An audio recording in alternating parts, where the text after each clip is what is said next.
உலகத்தில் இருக்கக்கூடிய முக்கியமான கண்ட்ரிஸ் எல்லாரும் ஒன்னா சேர்ந்து ஒரே நேரத்தில் இந்தியாவுக்கு எதிராக ஒரு சுத்து போட்டுட்டு இருக்காங்கிறதா உண்மையான விஷயம். உங்களுக்கு ஒரு கேள்வி வரும், அதான் என்ன திடீர்னு உலகத்தில் இருக்கிற எல்லா கண்ட்ரியும் எதுக்கு இந்தியாவுக்கு சுத்து போட போறாங்க? நம்ம எப்பவுமே எல்லாருக்கும் நியூட்ரலா இருக்கிற ஆளாச்சே, நம்ம எந்த பஞ்சாயத்துக்கும் போக மாட்டோமே. உக்ரைனா ரஷ்யாவான்னு கேட்டா நம்ம முடிஞ்ச அளவுக்கு ரெண்டு பேருக்கும் சப்போர்ட் பண்ணிட்டு போயிடுவோம். அப்புறம் இஸ்ரேலா இல்ல ஈரானான்னு கேட்டா முடிஞ்ச அளவுக்கு ரெண்டு பேருக்கு சப்போர்ட் பண்ணிட்டு போயிடுவோம். இந்த உலகத்தில் இருக்கிறவங்க எல்லாம் லூசுத்தனமா ஏதாவது ஒரு சைடு எடுக்கிறாங்கிறதுனால தானே நம்ம ப்ராப்பரா நியூட்ரலா இருக்கும். நம்மளுக்கு எதுக்கு எல்லா கண்ட்ரியும் சுத்து போட போறாங்கன்னு கேட்டீங்கன்னால் அதுதான் பிரச்சனையே.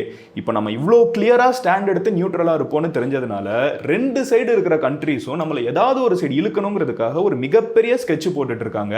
அண்ட் இன்னைக்கு வீடியோல உங்ககிட்ட இந்த கண்ட்ரிஸோட பிளான் என்ன, இது டைரக்டா உங்களை எப்படி அஃபெக்ட் பண்ண போகுதுங்கிறத நான் உங்ககிட்ட எக்ஸ்பிளைன் பண்ண போறேன். நம்ம சாப்பிட்ற சாப்பாடுல இருந்து, நம்ம பார்க்குற வேலையில இருந்து, நம்ம ஓட்டுற வண்டி, அது டூ வீலரா இருக்கட்டும், ஆட்டோவா இருக்கட்டும், காரா இருக்கட்டும், எல்லாத்தையுமே பாதிக்கிற மாதிரி உலகத்தில் இருக்கக்கூடிய முக்கியமான எல்லா கண்ட்ரிஸும் ஒன்னா சேர்ந்து நம்மளுக்கு எதிராக ஏன் சுத்து போட்டுட்டு இருக்காங்கிறதா இன்னைக்கு வீடியோ நான் உங்ககிட்ட டீடைலா சொல்ல போறேன். பட் அதை பார்க்க ஆரம்பிக்கிறதுக்கு முன்னாடி இந்த மாதிரி வேர்ல்டு ஃபுல்லா நடக்கக்கூடிய விஷயங்கள் அது எப்படி நம்மளை அஃபெக்ட் பண்ணுங்கிறது எல்லாத்தையும் நீங்க ரொம்ப சிம்பிளா 10 நிமிஷத்துல டெய்லி தெரிஞ்சுக்கணும்னு நினைச்சீங்கன்னா மதன் கௌரி சேனலை சப்ஸ்கிரைப் பண்ணி MG ஸ்குவாட்ல சேருங்க. சேர்ந்துட்டீங்களா? ஓகே, இப்போ எக்ஸ்பிளைன் பண்ண ஆரம்பிக்கிறேன். ஹலோ எவ்ரிவான், நான் Madan Gauri and hello my dear MG squad.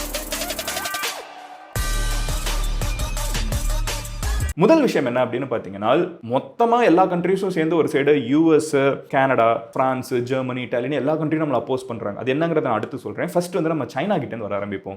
சைனாவும் இந்தியாவும் ஒன்று சேரக்கூடாதுங்கிறதுல நிறைய கண்ட்ரிஸ் ஒரு வேலையை எப்போவுமே பார்த்துட்டு இருப்பாங்க. ஏன்னா ரெண்டு பேரும் ஒன்றா சேர்ந்துட்டோம்னா நம்மளை நிறுத்துறதுக்கு உலகத்திலே யாரும் இல்லை. ஏஷியா தான் அடுத்து. இப்போ எல்லாருமே வெஸ்ட்டுன்னு பேசுகிறோம்ல, யாரும் வெஸ்ட்டை பற்றி பேச மாட்டாங்க, வெஸ்டர்ன் கண்ட்ரிஸை பற்றி பேச மாட்டாங்க. இந்தியாவும் சைனாவும் ஃப்ரெண்ட்ஸ் ஆகிட்டா இந்தியாவும் சைனாவும் தான் மெயின். ஆனால் சைனாவுக்கே அதில் பெருசாக இன்ட்ரெஸ்ட் இல்லை. இப்போ சைனா நம்மளுக்கு எதிராக என்ன பண்ண ஆரம்பிச்சிருக்காங்கன்னு பார்த்தீங்கன்னா, இந்தியாவில் இப்போ EV தான் பயங்கரமான சீன். கரெக்டா? நம்ம எல்லாருமே இப்போ ஒரு பைக்கோ, ஒரு காரோ, இல்லை ஒரு ஆட்டோவோ, ஒரு பஸ்ஸோ எதை பார்த்தாலும் நம்மளுக்கு இருக்கிற மெயின் கொஸ்டின் அது பெட்ரோலா இல்லை EVயா? ஏன்னா எல்லாருமே EV பக்கம் போக ஆரம்பிச்சாச்சு.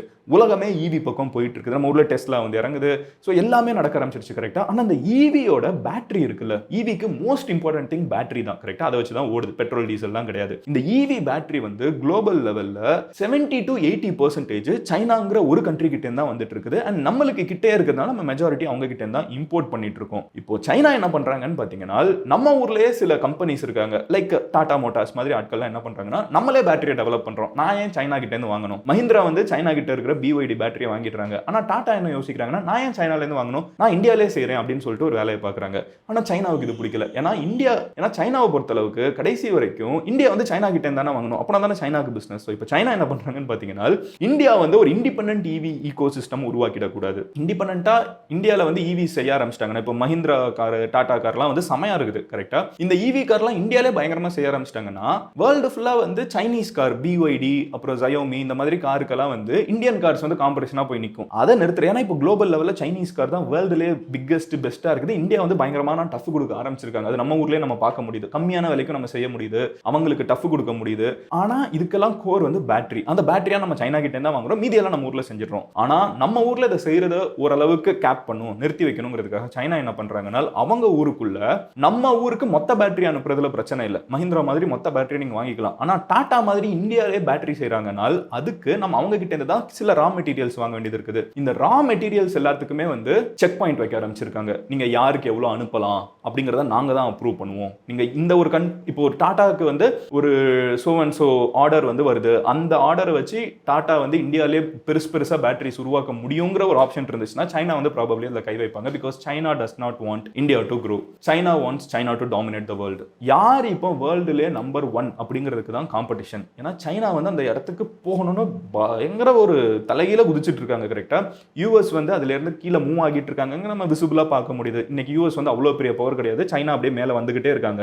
ஆனா சைனா எந்த அளவுக்கு மேல வருதோ அதுக்கு அடுத்து இந்தியா அப்படியே பேரலா வருது. சைனாவுக்கு எப்படி இங்க அமெரிக்கா மேல போகணுங்கிறத யோசிக்கிறாங்களோ அதே நேரத்தில் இந்தியாவும் சைனாக்கு காம்படிஷனா அடுத்து வந்துடக்கூடாதுங்கிறதுல தெளிவா இருக்காங்க. அதனால தான் சைனா ரொம்ப தெளிவா ஸ்கெட்ச் போட்டு இந்தியாவை எப்படி பின்னாடி தள்ளுறது அப்படின்னு யோசிச்சு ஃபியூச்சர் ஆஃப் வேர்ல்டு எல்லாமே பேட்டரி டெக்னாலஜி தான். இந்த பேட்டரி டெக்னாலஜி வேர்ல்டு ஃபுல்லா இருக்கிற எல்லா கண்ட்ரீஸும் சைனாவை தான் நம்பி இருக்கணுங்கிறதுல அவங்க தெளிவா இருக்காங்க. இது இந்தியாவுக்கு மட்டும் அவங்க வைக்கல, உலகத்தில் இருக்கிற எல்லா கண்ட்ரீஸ்க்கும் இந்த ரூல் போட்டிருக்காங்க. ஆனா அதிகமா பாதிக்கப்படக்கூடியது நம்ம ஊர்ல இருக்கிற EV செக்டர். கரெக்டா? Compare to a lot of countries நம்ம ஊர்ல இருக்கிற EV செக்டர் அதிகமா பாதிக்கும். பிகாஸ் நம்ம ஊர்ல அவ்வளோ வெஹிக்கிள் நீட்ஸ் இருக்குது. நம்ம வெளிநாட்டுக்கு போகணும், ஒரு இந்தியன் கார் வந்து வெளியூர்ல ஓட்டுறதை நம்ம அவ்வளவு பார்க்க மாட்டோம். ஆனா இப்போ வந்து அதை பண்ண முடியும்னு சொல்லிட்டு டாடா, மஹிந்திராங்கிற 2 இந்தியன் ஜாகர்னட்ஸ், ஒரு ஆட்டோமொபைல் ஜெயன்ட்ஸ் வந்து அதை முடிவு பண்ணி போக ஆரம்பிச்சிருக்காங்க.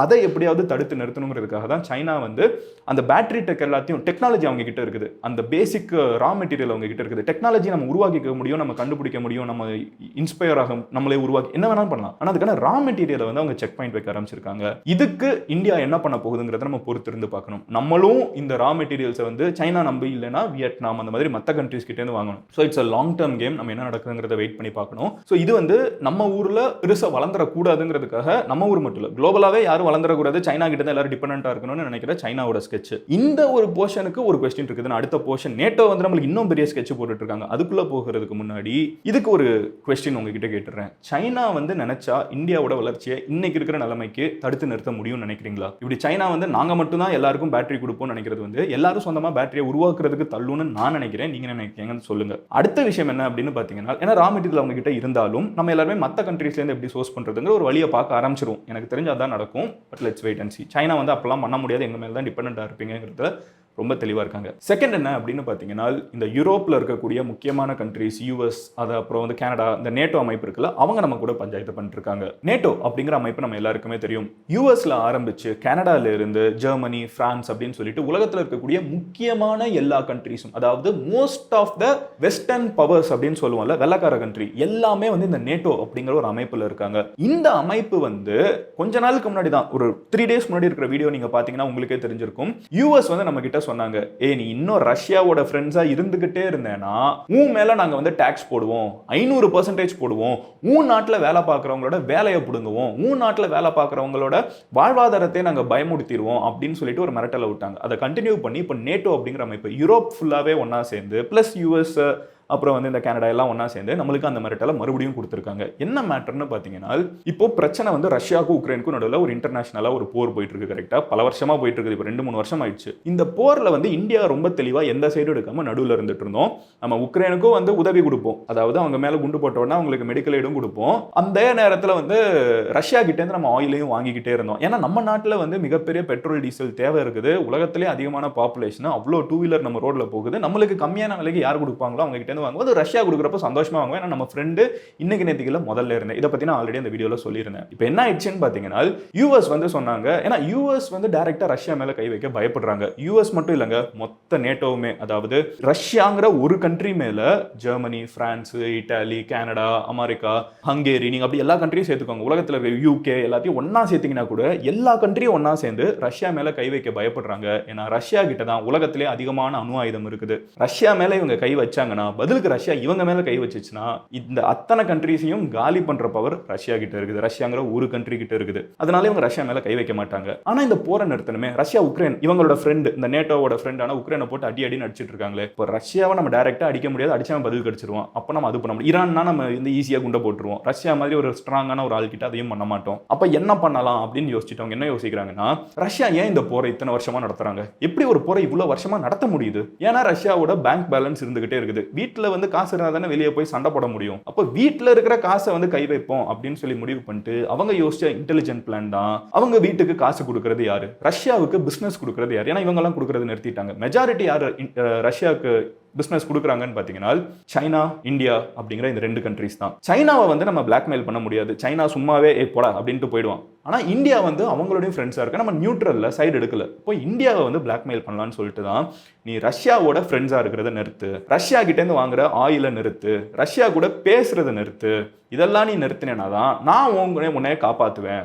ஸோ இப்போ ரஷ்யாவோட பேங்க் பேலன்ஸ் நம்ம கம்மியாக்கணும்னா சைனாவை பிளாக்மெயில் பண்ண முடியாது, ஆனால் இந்தியாவை பிளாக்மெயில் பண்ண முடியும். ஏன்னா இந்தியா வந்து நான் போன வீடியோவில் எக்ஸ்பிளைன் பண்ண மாதிரி நம்ம அதிகமாக வந்து யூஎஸ்க்கு எக்ஸ்போர்ட் பண்ணிருக்கோம், யூரோப்புக்கு எக்ஸ்போர்ட் பண்ணிருக்கோம். ஏன்னா நம்மளோட மெடிசனாக இருக்கட்டும், நம்மளோட கிளாத்திங் இண்டஸ்ட்ரி, திருப்பூர் மாதிரி இருக்கிற கிளாத்திங் இண்டஸ்ட்ரியாக இருக்கட்டும், இங்கே இருக்கிற நிறைய குடும்பங்கள் வந்து இந்த நாடுகளுக்கு நம்ம ஊர்லேருந்து பொருட்கள் அனுப்பிச்சு நம்ம வாழ்க்கையை நடத்திட்டு இருக்கோம். அப்போ இவங்கெல்லாம் டாக்ஸ் ஏற்றிட்டாங்கன்னா நம்ம நாட்டிலேருந்து இவங்கெல்லாம் அங்கே இருக்கிற மக்கள் வாங்க மாட்டாங்க. அதனால நம்ம ஊரில் இருக்கிற மக்கள் பாதிக்கப்படுவாங்க. ஸோ இப்படி ஒரு பிளாக்மெயில் அவங்க கையில் எடுத்திருக்கிறதுனால இப்போ யூஎஸ் சொன்னது மட்டும் இல்லை, நேட்டோவும் என்ன சொல்றாங்கன்னா உங்க மேல டாக்ஸ் ஏற்றிடுவோன்னு. பதிலுக்கு நம்மளோட மினிஸ்டர் என்ன சொல்லியிருக்காங்கன்னா, சும்மா இந்த டபுள் ஸ்டாண்டர்ட்லாம் வச்சுக்காதீங்க.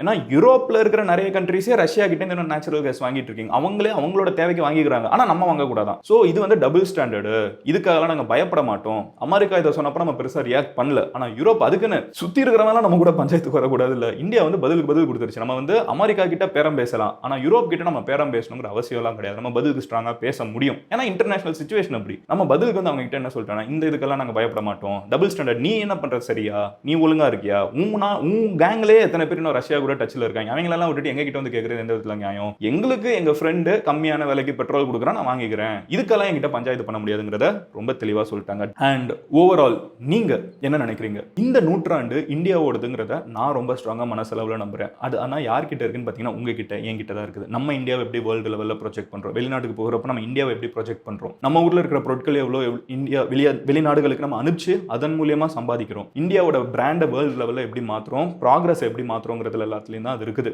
நம்மளோட வாழ்நாளில் வேர்ல்டு லெவலில் இந்தியாவை நம்ம ஒன் அப்படிங்கிற இடத்துக்கு கொண்டு போக முடியும்னு நினைக்கிறீங்களா? இட்ஸ் ஹியூஜ் சேலஞ்ச் சைனாவோட இன்னைக்கு கம்பீட் பண்ணுறது, ஆனால் அது கெயின் பண்ணும். நம்மளோட வாழ்நாளில் பண்ண முடியும்னு நினைக்கிறீங்களா இல்லையா அப்படிங்கிறத கமெண்ட்டில் சொல்லுங்கள். நீங்கள் என்னை பர்சனலாக ஃபாலோ பண்ணணும், வேறு ஏதாவது டாபிக் நான் பேசணும்னு நினச்சிங்கன்னா கமெண்ட்டில் சொல்லுங்கள். ஒரு எங்கிட்ட நீங்கள் பர்சனலாகவே சொல்லணும் அப்படின்னு நினச்சிங்கன்னா இன்ஸ்டாகிராமில் மதன் கோரின்னு சொல்லி சர்ச் பண்ணுங்கள். இட்ஸ் வெரிஃபைட் ப்ரொஃபைல், நீங்கள் ஈஸியாக அங்கே வந்து சொல்ல முடியும். ஸோ நாளைக்கு உங்களோட ஒரு வீடியோவில் பார்க்குறேன். தென் bye, Madan Gowri signing off here. Love you all, take care, bye, cheers and ஜீஸ்.